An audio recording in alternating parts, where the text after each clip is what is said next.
Hello and welcome to Destination Draft Day, your one and only spot for all things college football, NFL draft, NFL talk, and we are very excited for the upcoming week of playoff football. Some great games that we're going to preview, some recent news in the NFL that we'll be talking about as well, and just a lot of content for NFL and everything football related for your Friday.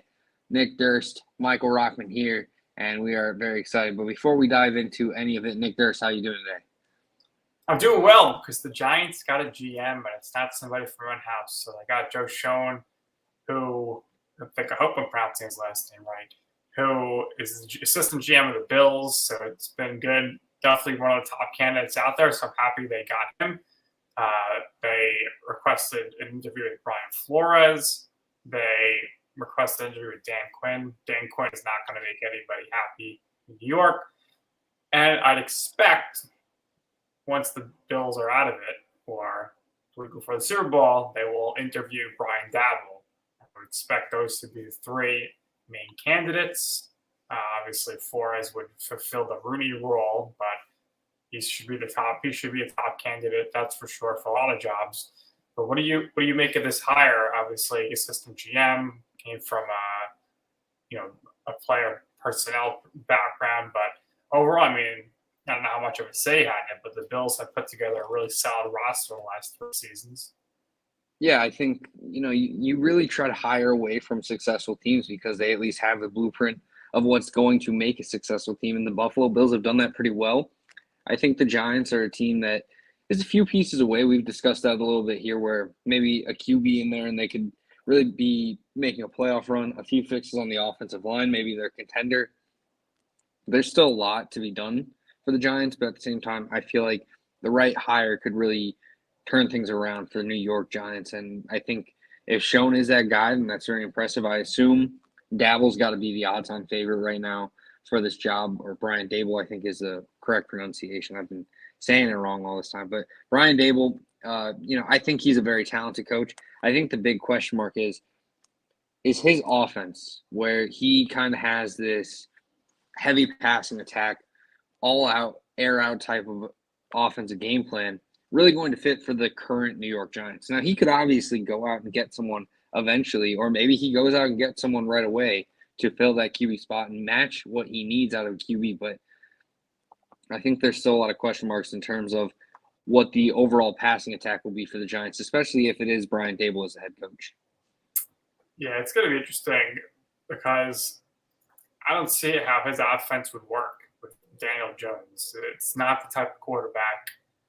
I mean, maybe ground-wise, the running and stuff would work, but they need to upgrade there, I think, for sure. And, we'll see what happens there. But the other 2 candidates are defensive guys, so maybe if you go like a Flores or Quinn in, and then you got to think they're going to be comfortable rolling it back with Jones. So that was pretty worrisome. So I think for Giants fans, if they bring in a new GM, they bring in a new coach, but they bring back the same quarterback, then you really can't expect much next season because the quarterback gets hurt a lot, he turns the ball over a lot, and in a lot of ways, he holds the team back in some regards. And if you're bringing him back as a starting quarterback, you better have a really good backup. Absolutely. And, we've talked about how quickly teams have kind of given up on young QBs, and we both don't like it. But at the same time, sometimes there needs to be a change made if you aren't seeing the results that you need. And for the Giants, not necessarily that it all falls on Daniel Jones. I think that'd be ridiculous to place all the blame on him, but I think he hasn't met expectations enough to where I'd be confident in him being the QB that turns it around next season. Certainly agree there. Now, let's discuss the other bit of Giants news, which would be that former coach, the last coach to bring the Giants to the playoffs, the only coach since Tom Coughlin, Ben McAdoo, is now going to be the offensive coordinator for the Panthers. So I don't think that's an upgrade over Joe Brady, but maybe it wasn't the hottest job out there because you come into a situation where you're either going to have Sam Darnold as your quarterback or you're going to have no clue who's going to be your quarterback for at least. Yeah, it's a weird situation where this offense has a lot of issues. I think the offensive line as a whole is still pretty much struggling. The QB spot is very much in question, and the money isn't there. So fixing up this roster, getting help from the GM and whoever's in charge is going to be tough. But it's still going to be intriguing to see what McAdoo can do. I assume they're going to draft a QB, kind of buy Matt Rule some more time as long as the QB looks promising. I think they're going to be invested in trying to add some offensive help on the offensive line. But I do truly think that this is going to be one of the weirder jobs because if Rule is out, then the next head coach is probably going to want to bring in his own guy as the offensive coordinator. So this could be a one-year gig very easily, even if you do the job all right. So that's where I think the question mark comes in for it. But, McAdoo has had success as an offensive coordinator. That's the reason he got a head coaching job was because of how well he did as an offensive coordinator. So we'll see what happens. But I thought was he the coordinator with the Packers? I thought he was Packers, he was the QB coach. He came to the Giants and was coordinator for that one season. I think he owes his head coaching job to Odell Beckham Jr. because Odell was the whole offense. Yeah. And maybe that's the case. I do think that this is going to be an interesting test for him, though. I don't know what the Panthers do this season. I think it's something where, DJ Moore is good. Christian McCaffrey's good if he can stay healthy. Robbie Anderson probably returns. He's good. But there's still question marks surrounding the rest of the roster, and that's what the issue is. I mean, even at tight end, Tommy Tremble is a young, promising tight end, but I don't know if you really see that next jump just yet. Taylor Moton's good on the offensive line, but you still have 4 other spots. Sam Darnold almost has to come back, but there's still so much of a question mark about what's going to really be the situation next year because they aren't going to just roll with Sam Darnold. They've almost made that obvious at this point. So there's so much up in the air, and maybe for an offensive coordinator that can be enticing with the chance to maybe have some influence on what happens, but at the same time, I think it also leads to a lot of uncertainty, especially when the head coach is as much on the hot seat as Matt Rule seems to be. Yeah, Matt Rule has 7 years left on his contract, so I don't know. It's going to be crazy. But now, and I hear more about McCarthy. I feel like he's going to stay, which I think he was going to stay because the Cowboys are not quick to release anybody. They had to give him 5 years or 8 years or so. But now it's here and today, like maybe Ezekiel Elliott's not going to be back with the Cowboys next year. Cap casualty.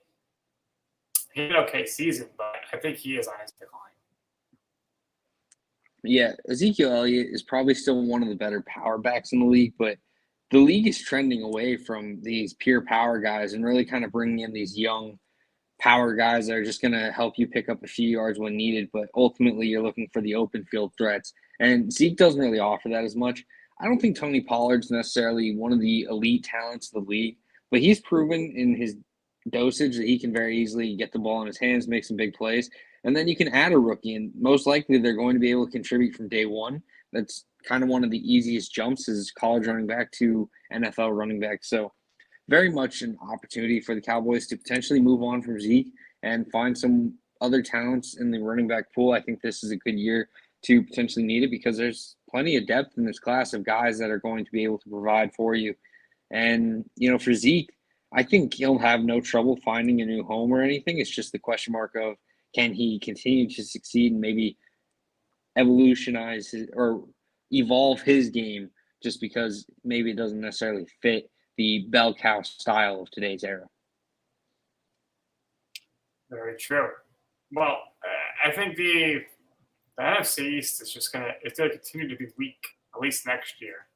So the Cowboys should be the favorites unless the Eagles do something crazy with maybe a big acquisition. So I think they're going to make the playoffs next year, but I don't think they're going to win the playoff game. So they're kind of stuck in a spot there where you don't know where it's going to go.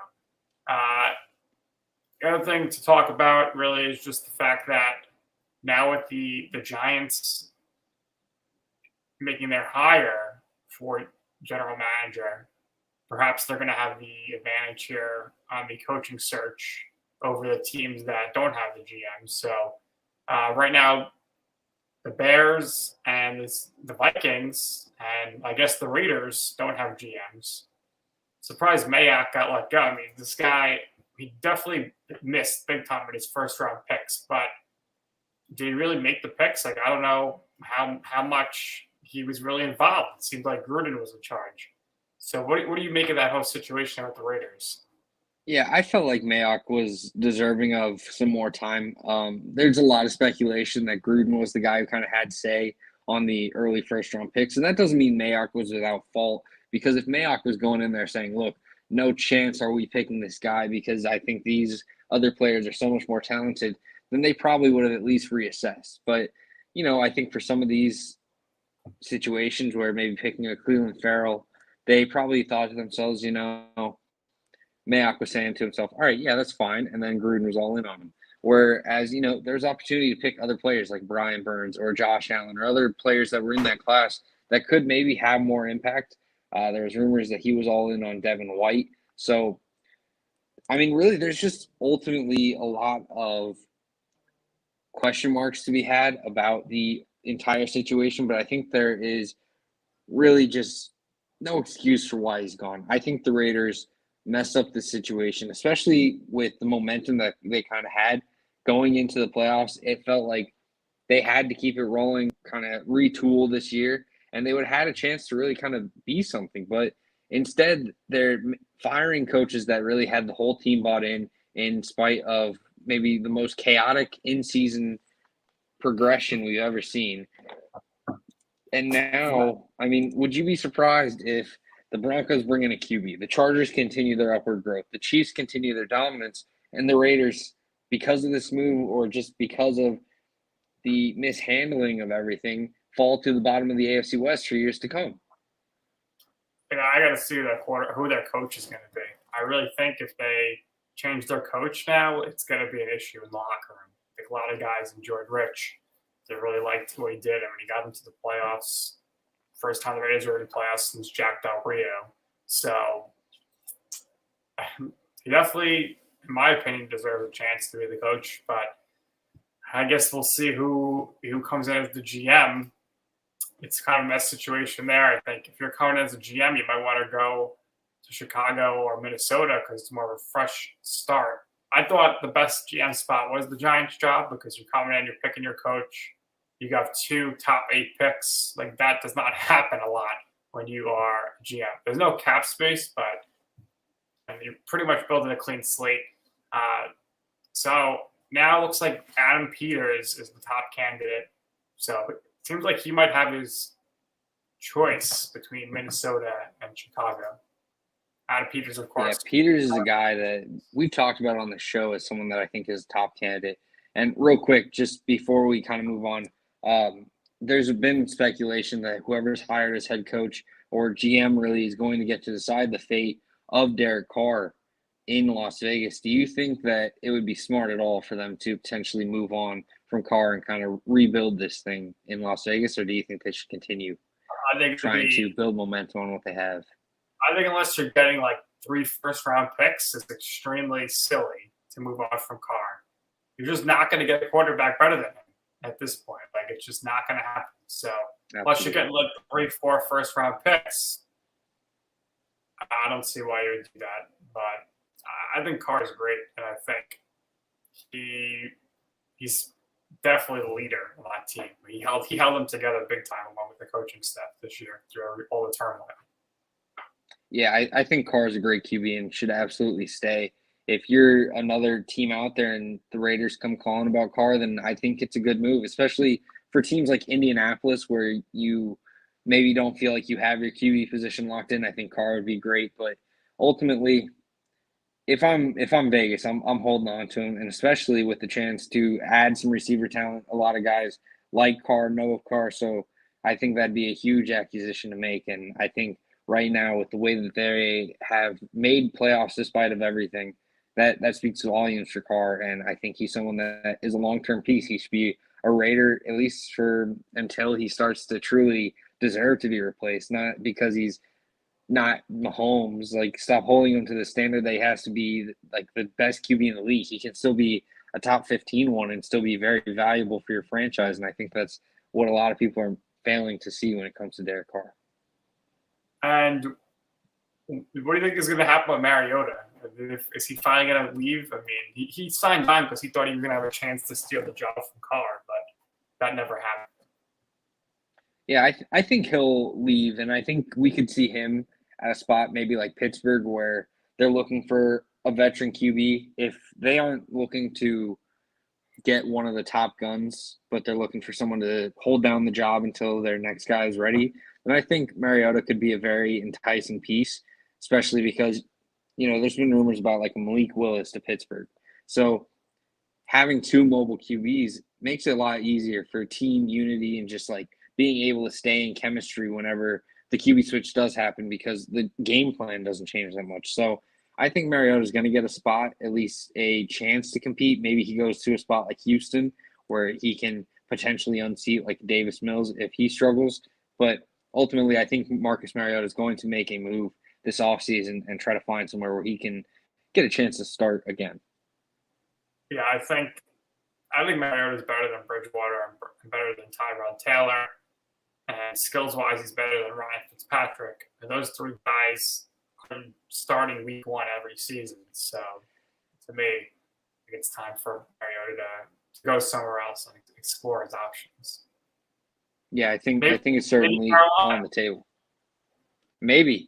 They are probably going to be desperate to find a QB, and if they instead go for someone in the draft and are looking for a quarterback, maybe a guy like Mariota could come in and really kind of resolve the issue a bit.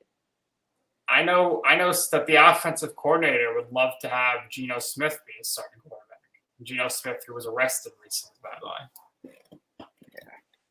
Well, sounds like as good a time as any to segue into our playoff talk, and we're going to preview the second round, the divisional round for this playoff picture. First and foremost, we got the Tennessee Titans versus the Cincinnati Buccaneers, two teams that have tremendous momentum going into this. I think the Titans have to be feeling good getting the number one seed despite losing their star player in Derrick Henry, despite having injuries to their receiving core all season, still going 12-5 as the top team in the AFC.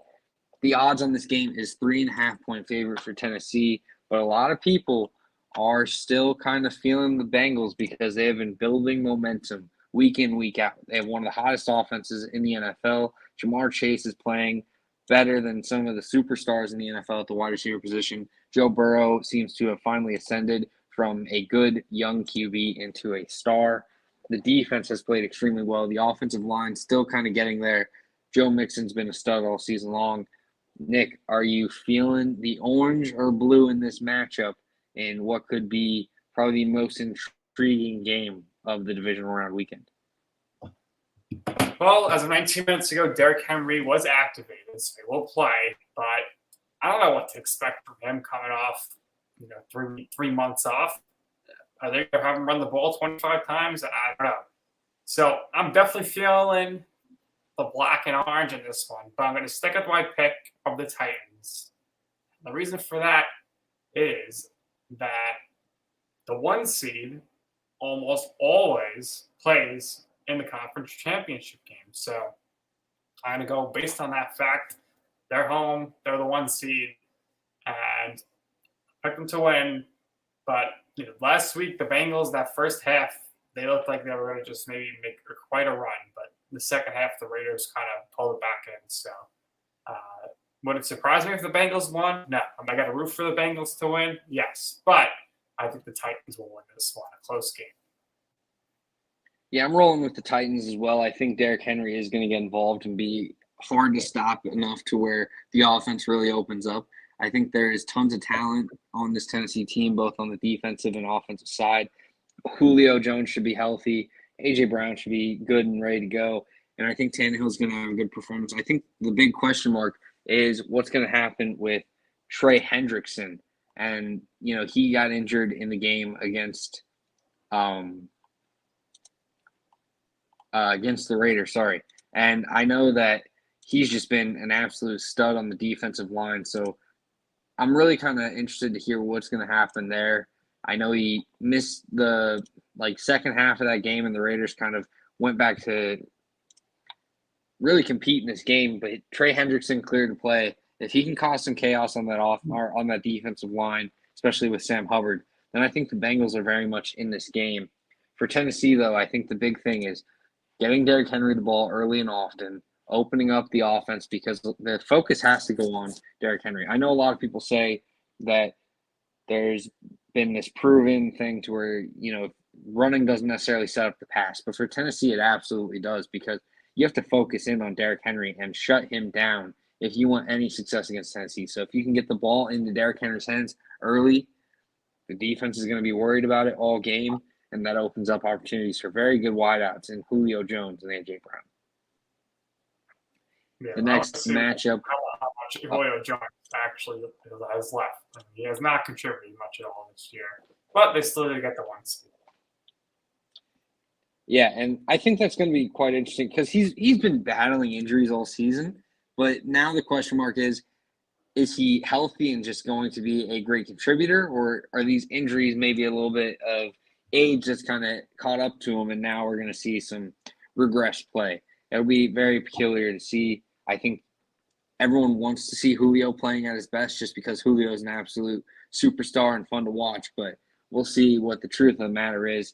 Now for the second game, and that is Green Bay versus San Francisco, the Saturday night matchup on Fox.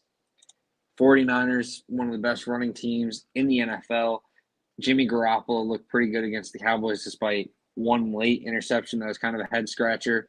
Deebo Samuel has been one of the best players in the NFL, especially offensively. Whether you hand the ball off, pass the ball to him, he's going to get it done. But on the other side, Aaron Rodgers is someone that you can never count out. Devontae Adams, one of the best wideouts in the NFL. The defense has gotten going.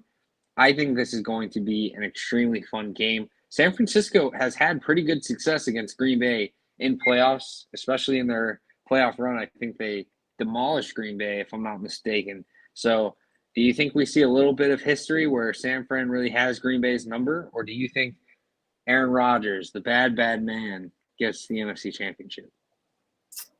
I think it's time for Rodgers to finally get his payback on the 49ers for not drafting him. But the 49ers are actually 3-0 against Rodgers in the playoffs. So to me, that doesn't really mean much. I think asking Kyle Shanahan to go into Lambeau when it's like 4 degrees and win is not realistic. So I think I have to roll with Rodgers in this one. Rodgers and Devontae Adams. I don't know who's going to stop them. I know Bosa practice next week he's going to play, but other than that, who's really getting to Rodgers? And also, when Rodgers gets forced out of the pocket, he's one of the best.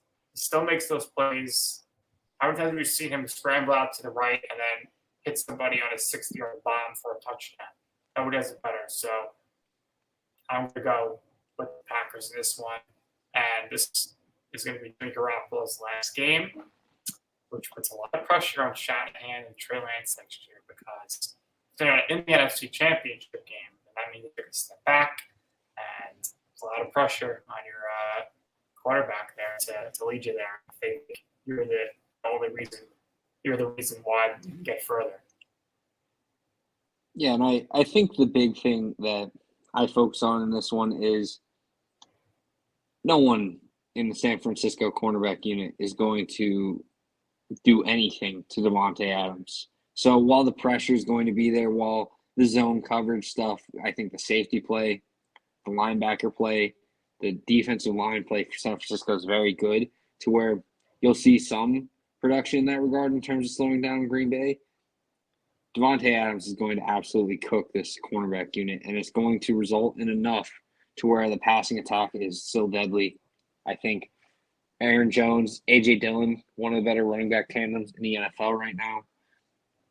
I don't think this is going to be a blowout. I don't think this is necessarily going to be a huge mismatch. I think San Francisco is going to keep it close, going to make a lot of Packers fans sweat. But I think in the end, it's hard to pick against Aaron Rodgers, especially when he has the talent surrounding him that he does. And with a piece like Devontae Adams, it's hard to think that he doesn't have enough talent to win this game. For San Francisco, I think the big question mark now going forward is what changes with Trey Lance. Obviously, Trey Lance, Jimmy Garoppolo, very different QBs, but you need to find out what is going to be the identity of this team under Trey Lance with the run game. Are you going to find a new back? Or are you going to run it back with Elijah Mitchell, hope Trey Sermon develops, and then maybe involve Debo? Or are you going to get Debo back out to wideout and try to really kind of figure out a better system for running? This is going to be a team that I think has some question marks, also solving the cornerback issue despite not having a first-round pick. So there's some real concerns in terms of San Fran going forward, but I think it's something that Trey Lance is front and center for what will be questioned for the 49ers next season. And it could boom or bust, really. And, I'm a fan of the boom side. That's my prediction. Nick, you're kind of thinking it's going to bust. But really ultimately falls on Trey Lance. And Trey Lance is now tied to the hip with Kyle Shanahan. And if one sinks, they both sink. If one swims, then they both swim. Yeah, my question is, if Lance has an awful year, do you kind of chalk it up to, okay, it's his first year, and we'll wait another year and see what happens? Or is it going to be like, wow, like we screwed up? And then at what point would you say to Lynch and Shanahan, thanks, but it's over? Yeah, I think that's going to be something that a lot of people are wondering about. And it'll probably be big on the context of the situation. Like if Trey Lance goes 7-9, shows some good tools, almost like a Josh Allen rookie year where there was a lot of flaws in his game, but there was still a lot of promise, then you probably give Shanahan one last chance to run it back. But if this is a situation where he just looks lost out there, he can run a little bit, but he can't really make any of the impressive throws. There's just way too many inconsistencies in his game. There's way too many issues in the overall passing attack, and the team goes 4-13, then I think you have to almost consider, even if you ride with Trey Lance for another year, you might have to consider, okay, Shanahan can't be the guy that is his QB or else this is not going to work. So I think there's plenty of options on the table. I think there's plenty of different scenarios and timelines that we're going to have to entertain until we finally see which one it is. But I think ultimately, this is a situation where Shanahan has made his choice and he has to thrive in it, or else San Francisco management, ownership, fans, they're not going to be happy. And where do you see Jimmy G winding up next year? I think he's going to be a starter somewhere, that's for sure. Absolutely. Yeah, I think the safe pick is Indianapolis. That seems to be the place where a lot of people think he's going to be QB next year, especially after Chris Ballard's comments. Outside of Indy, I think Carolina is another place that could very well be in the question. Denver is another spot that I think has potential to land him. And Pittsburgh, especially if Adam Peters ends up maybe they have their guy, I think, actually. So never mind. But Pittsburgh's another place that I think has been rumored if they are looking for just a veteran kind of stopgap type guy. But I think Jimmy Garoppolo is looking for somewhere where he can be the long-term starter. And I think maybe a place like Carolina, maybe a place like Indianapolis or Denver may fit that bill more than anywhere else. So no more Carson Wentz. Sorry, we talked about this a few weeks ago. Didn't sound too good for him. Yeah, I don't know why you make those comments. I know that Carson Wentz wasn't great, and I don't even think it's necessarily a bad move to move on as Indy to try to get a new QB. But I do think it's a bad move to openly state it because you kind of lose some leverage in terms of if you wanted to trade Wentz again or if you happen to have to roll it back with Wentz as a stopgap type guy.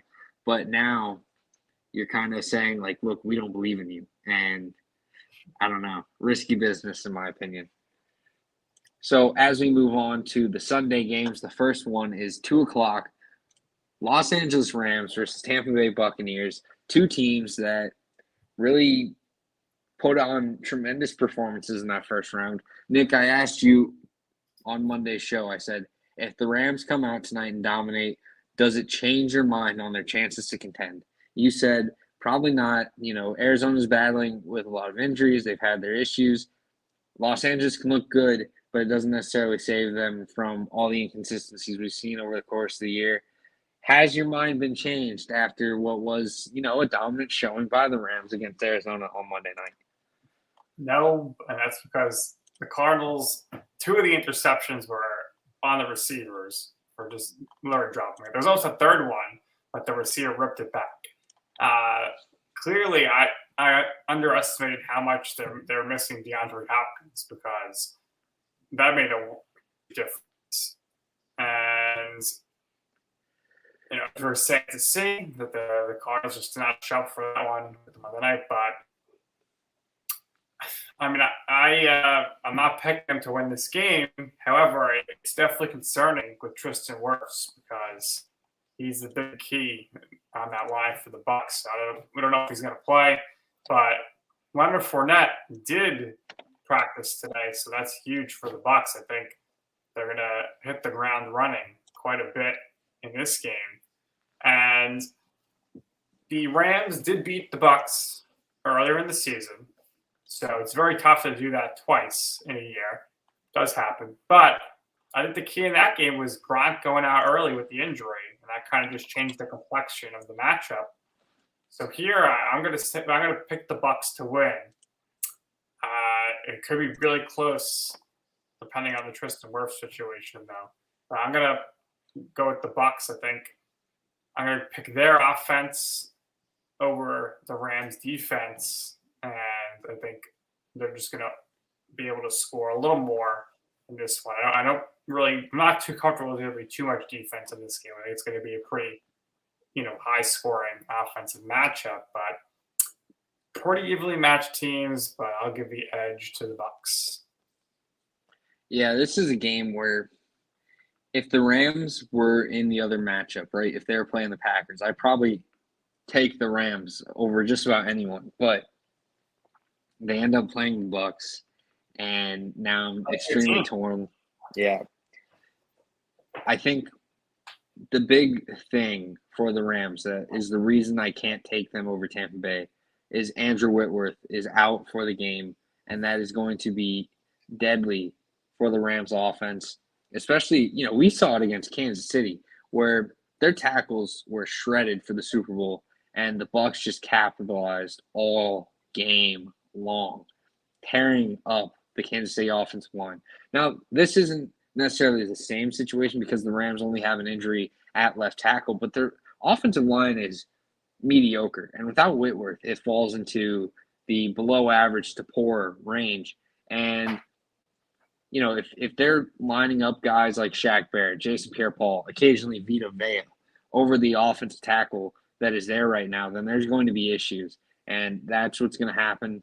I think Tampa Bay wins this one. I think it's heavily on the ground just to keep momentum going. I think they're going to try to make it just consistent, conservative play to really kind of drive home how they win football, and that's in the physical matter that it is.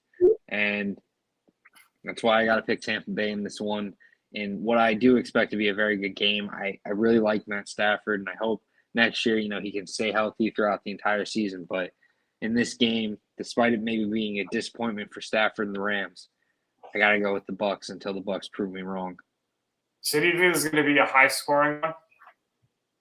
I don't think so. I think we could see it be like a 20 to 30 range type of game for both teams, but ultimately I think this is going to be a game where we don't see a lot of fireworks more so than we see just grudge type play. I think Akers is going to get the ball a lot. I think Fournette's going to get the ball a lot. I think quick passing to Evans and Gronk on the Bucs side. I think Kupp's going to get involved on the Rams side.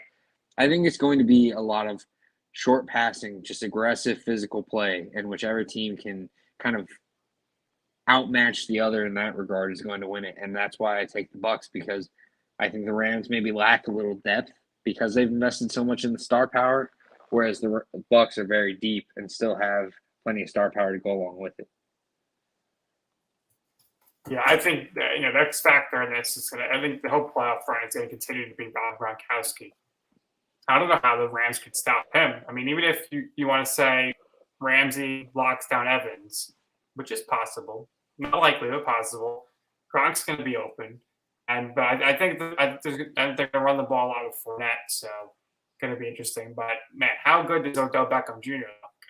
Clearly, he was not the problem in Cleveland, and I thought he set the tone and he won them that game against the Cardinals last week. Yeah, I think that's very fair. And, I think I got to ask this. Do you think the play of Odell Beckham Jr. week in, week out impacts the Browns' feelings on Baker Mayfield each time they see him put up either a great performance or a good one or a bad one? Do you think it changes how they feel on Mayfield in that regard each time that he's on the screen? Perhaps. And now, but maybe not, because Mayfield had an injury, so he's going to get a surgery now for a torn labrum. He's going to be out for 6 months, so he'll be back for training camp. But I think the Browns are going to be okay with this because they are really a pass-first team, and contractually they were going to have to eventually make a decision between Landry and Beckham, so they just made the decision for themselves a little earlier. But Beckham looks great, and I'm wondering if he's going to be replacing Antonio Brown and being on the Buccaneers next year. Wouldn't that be something to say? Because I think Beckham and Brady really want to play together, and it's going to be quite interesting. I thought Beckham would have went to team up with Adams and Rodgers this year. That would have definitely made them the favorites if they aren't already in Green Bay, but he's looking pretty good out there in LA, and I'm sure he likes the LA living scene. Absolutely, and I wouldn't be surprised if the Rams find a way to keep him on their roster. They seem to find ways to squeeze in all these superstar talents. Very easily could be Beckham next. For the final game, probably it seems like we're on the same page. We both got Titans, we both got the Packers, and we both got the Bucs. But I think this is where we finally split paths. Kansas City Chiefs versus Buffalo Bills, two teams that really, if you were picking them in the preseason to win the Super Bowl, no one was really batting an eye at you. These are two very talented teams, two of the best QBs in the NFL, two very exciting wide receiver groups, some very impressive play so far in the playoffs. Steelers getting absolutely blown out by the Chiefs, Patriots getting absolutely blown out by the Bills. Now they match up together. I know you got Buffalo in this one, but go ahead and give your thoughts on why you think the Bills match up well enough to beat the Chiefs and what your expectations are for the game in terms of what the spread is in this one. Well, I'm going to go with the quarterback that's playing better this season. That's Josh Allen. Now, if you look at their numbers, they're within one touchdown and interception of each other, Mahomes and Allen. However, Allen is doing a lot more because he's running a lot more. He's got 6 rushing touchdowns. I think the game plan here is you want to have the ball in Mahomes' hands the least amount of time possible. So, regular season, you would not want to run the quarterback a lot because they'll get wear and tear. But Allen's going to run the ball a lot here, Michael. It's similar how you saw him against your Patriots the last 2 times where he ran the ball a ton. And the Bills, I think, are just going to it's going to be a very high scoring, a lot of points on this one. Both teams are going to go back and forth. You got to take advantage when you're in the end zone, the red zone. You have to score touchdowns. Can't settle for field goals here. I think McDermott learned his lesson last year in the AFC Championship game. But ultimately, I think, and this is something we kind of debated a lot during the draft, you were saying, I think the Bills should take Najee Harris. I said, they don't need a running back. They got a game plan for this one game versus the Chiefs. Here it is. I said, they need to draft a defensive end. They drafted Gregory Rousseau. He had a solid rookie year, but I mean, he was drafted for this game. So they want to follow the game plan for the Super Bowl last year, which was the Bucs getting immense pressure on Mahomes. So Rousseau and the rest of the defensive line are going to have to get to Patrick Mahomes here, and that's the way they will get to victory. I think it's going to be kind of close, but I will pick the Bills to win. So if you're betting, you bet the Bills there because they're going to win outright. They are the underdogs, and I think the Bills will win by around 10 points. Yeah, I'm rolling with Kansas City. I think, especially in that Steelers game, we saw the offense really kind of get going more than we had in the past. I think there is plenty of potential here. Tyreek Hill, Travis Kelce can never be doubted, but even Byron Pringle stepped up in a major way. McKinnon really filled in at running back extremely well. Mahomes is still a stud. I think there's still absolutely so much upside when it comes to this team. And for that reason, it's hard to really change what has been a history of the Chiefs beating the Bills. And I know that neither team is necessarily the same. The Chiefs have an entirely new offensive line. The Bills added people just to really kind of bring them in for this team or for this potential run. But I'm really curious to see what happens. I think this is going to be an extremely fun game. I think we're going to see some fireworks in this one. Probably going to be a little bit high scoring because I think both offenses love to push the ball downfield. But I'm going with Kansas City in this one. Mahomes continues to be dominant in the playoffs, and he is one game away from his third Super Bowl in a row. Yeah, I think it's going to be tough in this one. It's going to be tough for the Chiefs to get back to Super Bowl, I'll say, for a third straight time. Each time we do it, it's tougher and tougher. And I just have I've picked before the season. I picked the Bills and Packers to go to the Super Bowl. I'm going to stick with it. I just think the Bills have all the momentum right now, so I'll stick with them at this point. But it should be, and this is the best weekend of football as far as the playoffs is concerned because there's not any blowouts usually. The other thing I just wanted to touch on, Michael, before we wrap here is I saw a report that the Texans, they really want to hire Josh McCown as their head coach, but they're hoping that another team interviews him so they don't look bad and it legitimizes their move. I mean, that would be such a disaster to just have a guy come in and coach a team for the first time ever without any other coaching experience. This is reported by Pro Football Talk. I'm just saying now. If that's real, that's very bizarre. Yeah, I think there's reason to believe in McCown, obviously, and I think there's potential there for him to find success as a coach, but I don't know. There's still so much in terms of candidates, in terms of possibilities that they could do, and I don't know if McCown really does it. And I think we've seen a tendency for NFL teams to chase these QBs because the big emphasis is how you can get these passers and your passing game to really elevate itself. And that's really the first step in really building a team back into success. But I don't know. I don't think McCown has built up the experience to be ready for this. I know there's been young coaches before, McVay, Shanahan, LaFleur, all very young whenever they got the job, but I don't know if I am a big fan of McCown being a head coach just yet. Yeah, but I am also be a QB coach first or something. I mean, it's crazy. Yeah, I guess I'm also a big fan of believing in the guy that you're hiring to be the long-term fix. So it makes me a hypocrite almost because I'm saying, oh, don't hire this guy, even though you're confident he's your guy for the future. But I mean, I guess if you believe in him, if you think this is going to be the long-term answer for your organization, then I think, I guess, but just know that it probably makes the chances of you staying a lot riskier. Yeah. But I know you're all in on Kellen Moore being a head coach next season, right?